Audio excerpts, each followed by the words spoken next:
Alors bonjour à tous, bienvenue sur l'Arena MMA. On va parler du fait que Donald Trump a annoncé qu'il voulait organiser un événement à la Maison Blanche pour le 250e anniversaire des États-Unis, donc dans un an, un événement qui accueillerait entre 20 et 25 000 spectateurs sur place. Plusieurs combattants déjà se sont prononcés en faveur de leur participation à cet événement, notamment Conor McGregor, John Jones, pour ne citer que deux d'ailleurs qui sont retraités. On va analyser et je vais vous expliquer en fait quelles peuvent être les conséquences positives et surtout les conséquences négatives, car il y aurait beaucoup de conséquences négatives, et je dis pas ça parce que je suis anti-Trump. Je pense juste que la politisation du MMA est mauvaise, que ce soit avec Trump, Obama, Harris, George Bush ou Emmanuel Macron. Peu importe le parti politique, le MMA n'a pas à être mêlé à la politique, et je vais vous expliquer pourquoi, et vous me direz si vous trouvez ça logique finalement ou pas. Cependant, je tiens à préciser que oui, à court terme, il y aura un avantage à savoir en termes de médiatisation et en termes donc de médiatisation pour le MMA, de faire un événement à la Maison Blanche. Ce serait historique, il n'y a aucun événement qui a jamais été fait à la Maison Blanche, événement sportif. En même temps, me direz-vous, la Maison Blanche, c'est pas fait pour ça. Je pense que les gens qui travaillent à la Maison Blanche ont d'autres chats à fouetter que d'organiser des événements de MMA. Notamment en termes de géopolitique actuellement. Je pense qu'il y a pas mal de pain sur la planche pour les Américains. Mais Donald Trump veut organiser un événement donc à la Maison-Blanche. Il est ami avec Dana White, on le sait, donc c'est pour contextualiser un petit peu. Les deux se sont toujours soutenus et entraînés. Les deux ont des liens forts, donc c'est pas tant étonnant que ça de voir Donald Trump vouloir faire un événement à la Maison-Blanche. Et puis, c'est vraiment du Trump tout craché finalement. C'est du Trump dans le show, dans l'extravagance. Donc, c'est pas si étonnant que ça.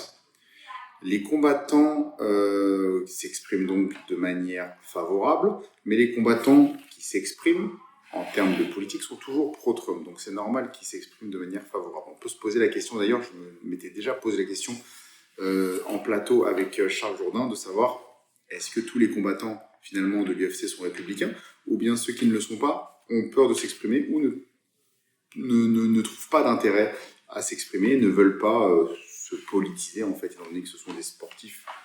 Donc des questions à soulever peut-être dans un autre podcast et peut-être avec des opposants ou des intervenants avec moi. Donc dites-moi ce que vous pensez de ça aussi.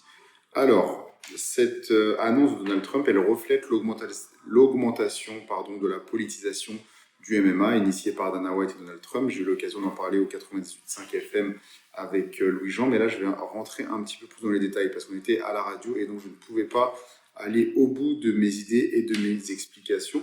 Donc je vais vous expliquer toutes les conséquences négatives que peuvent avoir une politisation du MMA avec comme conséquence notamment un événement à la Maison Blanche. Donc, le MMA utilisé comme soft power, donc comme vecteur plutôt de soft power. Qu'est-ce que c'est le soft power? Ce sont des moyens non coercitifs d'exercer du pouvoir, que ce soit sur son propre peuple ou une influence sur les pays étrangers, pouvant influencer donc la politique internationale et nationale.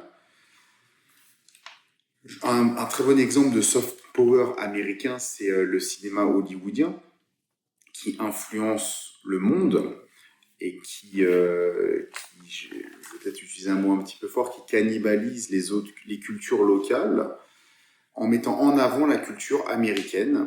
Un moyen non coercitif, c'est un moyen donc sans imposer, non imposé par la force ou par l'autorité. C'est un moyen plutôt culturel, entre autres, où via les valeurs ou les idées générées par le moyen dont on parle. Donc le MMA ne doit pas être utilisé comme soft power, je pense, par les Américains. Le MMA doit rester un sport en fait, ça doit rester un sport et ça doit pas être un outil pour n'importe quel président, hein, que ce soit Donald Trump ou un autre, là n'est pas la question. Donc aujourd'hui, le cinéma est un bon exemple, mais il y a d'autres soft power utilisés par les Américains. La publicité en est un très gros. Donc, je ne me réjouis pas que le MMA serve à cela et soit donc instrumentalisé. On ne veut pas qu'à terme, la géopolitique américaine, qui est très très changeante, très animée et parfois très contestée et contestable, vienne influencer le sport. Je vous donne un exemple tout bête. En ce moment, on sait qu'il y a des conflits, notamment entre les États-Unis et l'Iran. On ne veut pas que le storytelling en fait, les États-Unis vont... En période de guerre, il y a toujours des propagandes de guerre. Donc une communication de guerre, pour être plus sympa. Donc on ne veut pas que, par exemple, vient un combattant iranien qui se bat contre un combattant américain. Je donne un exemple vraiment actuellement, mais ça peut prendre plein d'autres formes. Donc on ne veut pas qu'un combattant iranien contre un combattant américain, il y ait un storytelling particulier autour de ce combat-là, dans le but d'influencer l'opinion publique concernant le conflit actuel Iran-États-Unis, qui est un conflit qui n'a aucun rapport avec le MMA. Et même s'il y a un combat entre un Iranien et un Américain, il n'y aurait aucun rapport, sportivement parlant, entre ce combat-là et le conflit qui a lieu en ce moment. Ça peut être avec d'autres pays, ça peut être sous d'autres formes. Là, c'est juste un exemple de soft power, comment les Américains pourraient... les politiciens, finalement, américains pourraient se servir du MMA à des fins donc d'influence. Également, on peut noter en second point que la politisation du MMA entraîne une division et une polarisation des fans de MMA. Le sport doit continuer à rassembler et non à diviser. C'est une des rares choses qui rassemble le sport. Pauvre comme riche, c'est d'ailleurs étudié par les sociologues comme un des seuls endroits finalement où les classes sociales se mélangent et un des endroits où les classes sociales se mélangent le plus. Il y en a sûrement d'autres, mais le sport, et notamment le football l'a démontré, mais pas seulement, c'est un endroit où les gens se rassemblent et s'unissent derrière des couleurs. On l'a vu par exemple en France lors d'élections très portées sur les différences et sur les oppositions entre personnes du peuple, d'ethnies différentes ou autres. Eh bien, on a vu que l'équipe de France, elle, malgré ces tensions, avait vocation à rassembler énormément le peuple français. Peu importe son origine, sa classe sociale et sa couleur. Donc le sport doit continuer à rassembler et non à diviser et polariser. Et qu'est-ce qui divise plus dans le monde d'aujourd'hui que la politique et peut-être la religion, mais surtout la politique, notamment Donald Trump qui est connu pour aimer ça justement, diviser. Donc un autre élément, un troisième élément négatif de la politisation du MMA à ajouter à mon analyse, on peut craindre une perte d'autonomie et d'intégrité sportive. Je m'explique, la politisation peut entraîner des ingérences politiques au détriment de l'équité sportive. On sait que les décisions sont déjà pas toujours très sportives et sont souvent influencées par exemple, si demain Conor McGregor il revient, il aura peut-être un combat de ceinture, ce qui est sportivement parlant incompréhensible dans la mesure où il ne le mérite pas, mais étant donné qu'il fait des ventes, étant donné qu'il s'entend bien avec Dana White, il pourra avoir un passe-droit. On n'a pas envie que demain Donald Trump s'entende bien avec Colby Covington et décide de donner un title shot à Colby ou tweet, ou se mettre à tweeter parce qu'il adore ça en faveur de Colby Covington. Je donne l'exemple de Colby. Bon, c'est un mauvais exemple parce que il est vraiment sur la fin, mais peu importe comment, on ne veut pas que la politique prenne le pas sur l'aspect sportif. Donc avec du copinage et des décisions donc influencées par ce copinage et non par la légitimité sportive.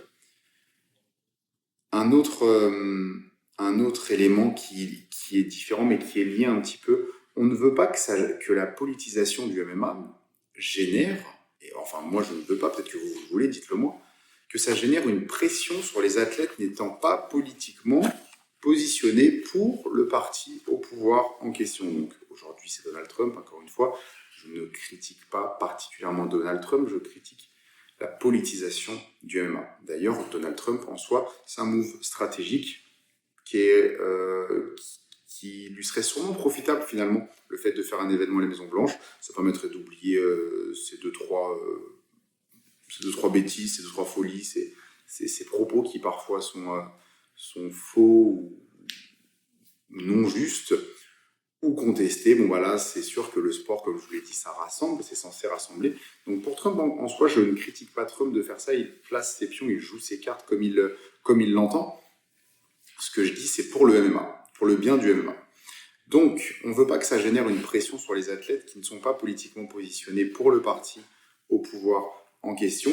Et si cela nuisait à leur carrière, ce serait vraiment dramatique parce que ça n'a pas à nuire à leur carrière. Le fait de ne pas partager les opinions d'un parti politique ou d'un président. Et ça arrive déjà en ce moment parce que les athlètes qui se positionnent le font à 100% pour Donald Trump. Donc, pourquoi ceux qui ne sont pas pour Donald Trump, il doit bien y en avoir en termes de probabilité, de statistiques, c'est d'ailleurs certain, pourquoi cela ne se prononce-t-il pas? Deux options qui me viennent à l'esprit. La première, c'est que ce ne sont pas des gens qui sont politisés, donc dans ce cas, ça voudrait dire qu'il y a seulement les pro-Trump ou les républicains qui ont une envie de s'exprimer et le font, ou alors ça veut dire qu'ils n'en voient pas l'intérêt parce que ça pourrait les desservir ou au moins ne pas les servir. Donc, on ne veut pas que ça génère aucune pression politique sur les athlètes. Donc, ça peut également, à terme, entacher l'image du sport. Pourquoi ? Imaginons que pour cet événement qui est organisé à la Maison-Blanche, imaginons qu'il ait lieu. D'ailleurs, je pense que ça n'aura pas lieu. C'est comme Zuckerberg contre Elon Musk. C'était du grand ridicule, du grand n'importe quoi. Selon moi, ça n'aura pas lieu. C'est n'importe quoi, un événement à la Maison-Blanche. La Maison-Blanche, c'est pas fait pour, c'est pas un lieu sain, mais c'est un endroit très important où se décide le pouvoir américain, où se décide une partie du monde, en fait, de comment évolue l'ordre mondial. Donc, faire un événement là, ça n'a aucun sens. Je pense pas que ça va passer de toute façon. Trump n'est pas seul. Je connais pas très très bien comment est constitué l'arbre de décision qui va être sollicité, si le Sénat ou le Conseil d'État ou peu importe va être sollicité. Mais selon moi, ce serait une affabulation que ça arrive, et ça n'arrivera pas, c'est mon pronostic. Mais ce que je voulais dire aussi, c'est que ça peut à terme entacher l'image du sport, l'image du MMA. Donc même si à court terme ça peut être bon, à terme ça peut entacher l'image. Pourquoi ? Imaginez qu'on se rend compte qu'il y a des fonds publics qui ont été utilisés pour, par exemple, nettoyer après le passage de l'UFC, peu importe, ou fournir l'eau, peu importe, que des fonds publics aient été utilisés au final pour une entreprise privée comme l'UFC, ça serait scandaleux. Et on ne sait pas non plus dans quelle affaire va être mêlé Donald Trump. Si par exemple, dans 10 ans, il y a une affaire Donald Trump qui sort, un Trump Gate, où on voit que, je dis n'importe quoi, pour reprendre l'actualité qu'il a avec Epstein, peu importe, n'importe quel scandale qui toucherait Trump viendrait affecter Dana White et l'UFC. Donc l'UFC serait entaché, pourrait être entaché. C'est un risque, c'est un gros risque quand même, surtout quand on voit tous les scandales qui éclaboussent les anciens présidents américains. Je pense notamment à George Bush, qui encore aujourd'hui est, pour beaucoup, sa place est devant le tribunal international, la Cour pénale internationale, mais bref, peu importe. Tout ça pour vous expliquer que tout futur scandale lié à Trump, lié à l'utilisation de fonds, lié à plein de choses, en fait, il y a énormément de chemins qui mènent vers une externalité négative, des externalités négatives pour le MMA et pour l'UFC. Donc nous, en tant que fans de MMA, en toute logique, on ne devrait pas être pour cet événement. Même si ça semble incroyable au début, il faut toujours essayer d'aller voir plus loin. Et si Trump le fait, ne croyez pas que c'est un hasard. Trump, il est quand même assez intelligent, même si personnellement, je ne le soutiens pas et je ne partage pas la plupart de ses idées. Il est quand même intelligent, il sait ce qu'il fait. Et ça lui servirait à lui bien plus qu'à l'UFC, bien plus qu'à nous les fans de MMA. Merci à vous d'avoir écouté jusque-là. N'hésitez pas à vous abonner, à liker, à commenter. Donnez-moi votre avis. Peut-être qu'il y a des choses que je n'ai pas vues et ou que j'ai mal interprétées. Voilà. C'était Lucas pour l'Arène MMA.